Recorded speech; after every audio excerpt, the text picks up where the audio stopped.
Сэтгэлийн хичээ. Миний танаас асуух өнөөдрийн асуултын нэг нь бол сэтгэлийн уй гашуу хорсол гэдэг үг юм. Библиэлд энэ үгийг агуулсан ишлэлүүд байдаг.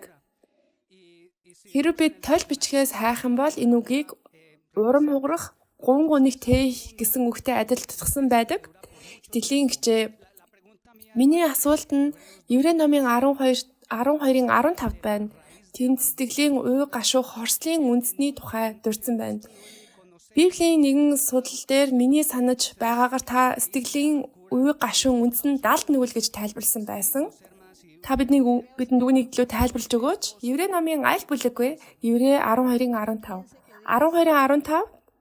За, тэнд хэлэхдээ бүх хүнтэй эвтэй байхыг болон ариуслыг мөшгөгтөн үүнгүйгээр хин ч эзнийг үзэхгүй болоо.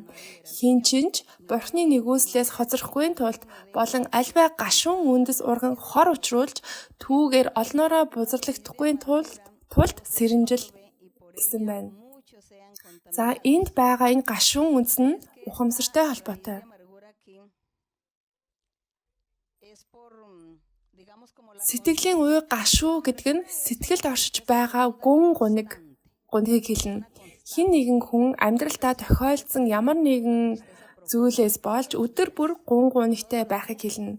Тийм учраас тэр хүн сэтгэлдээ уй гашуутай амьдардаг. Учир нь заримдаа хин нэгэн гунигтай байдаг ч энэ нь хэдхэн хором, хэдхэн цаг, эсвэл хэдхэн өдөр л гунигтай байдаг.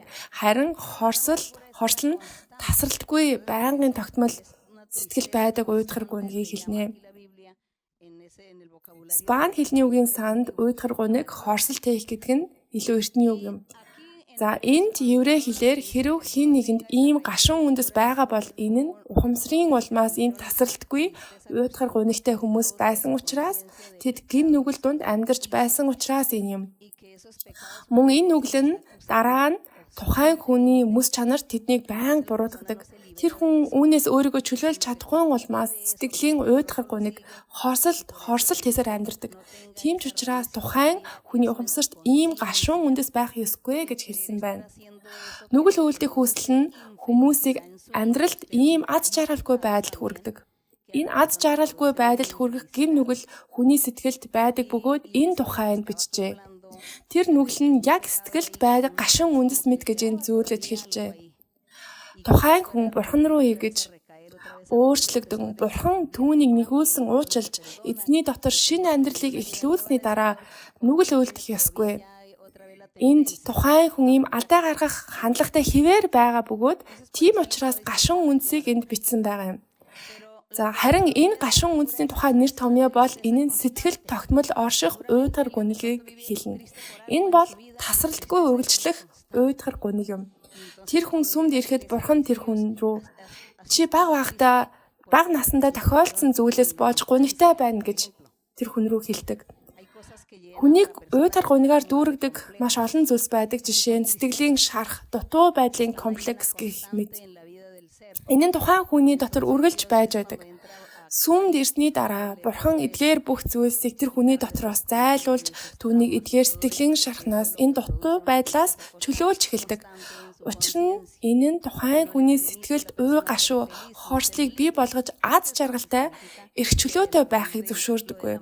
Энэ хорсол нь ийм л утгатай. Харин энд гашуун үндсийн тухай хүний үндэс нь хүний үйлдсэн нүгэл мөн уйдгар гунигт хүргэдэг гим нүгэлтэй холбоотой гэж тайлбарласан. Учир нь ухамсар нь чи яагаад энэ хүнээс хулгай хийсэн юм бэ? Чи яагаад ингэж тэгж хэлэв? Тэгэх ёсгүй байсан юм гэж тэр хүний дотор бодогддог. Энэ нь зүр сэтгэл байнгын уйдгар гунигт хүргэдэг бөгөөд үүнийг сэтгэлийн уй гашуу гэж нэрлэдэг. Магадгүй өнөөдөр бид уй гашуу гэж хэлэхээ болж харин траума юм уу эсвэл комплекс гэж нэрлэдэг басан байх.